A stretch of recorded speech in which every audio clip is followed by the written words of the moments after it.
নিউট্রিবিলেটের review. আমাদের দেশি মশলা ধনিয়ার গুঁড়া করে দেখাবো। আপনারা দেখতে পাচ্ছেন আমি ধনিয়াটা হালকা একটু গরম করে কড়াইয়ে তেলে নিয়েছি যাতে করে হালকা ক্রিস্পি হয়, এবং তারপর একটু ঠান্ডা করে নিলাম। এখন নিউট্রিবিলেটে দিয়ে দিচ্ছি।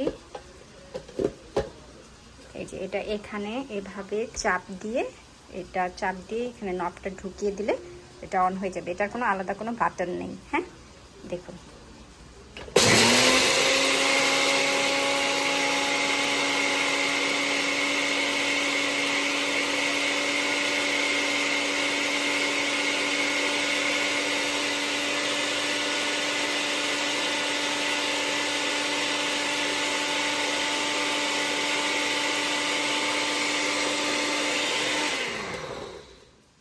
ব্যাস, মোটামুটি এটা গুঁড়া হয়ে গেছে। এরপরে যদি আরও বেশি কেউ করতে চান এক্সট্রা দিতে পারেন, দেখিয়ে দিচ্ছি।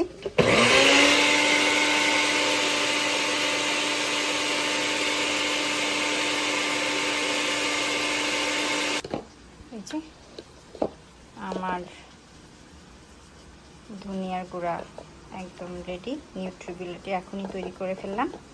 কি সুন্দর ঘ্রাণ, তাই না?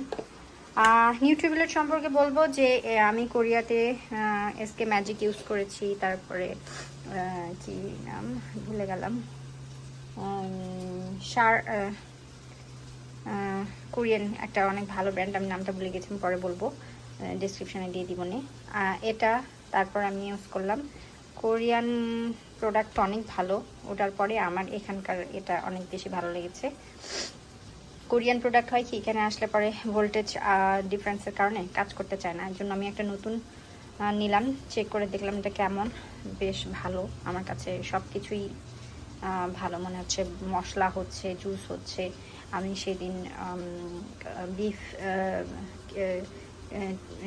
আমি কাবাবের জন্য বিফটা গ্রাইন্ড করে নিয়েছিলাম এখানে, এটা অনেক ভালো কাজ করেছে। সবার ভালো লাগবে, আশা করি ভালো থাকবেন।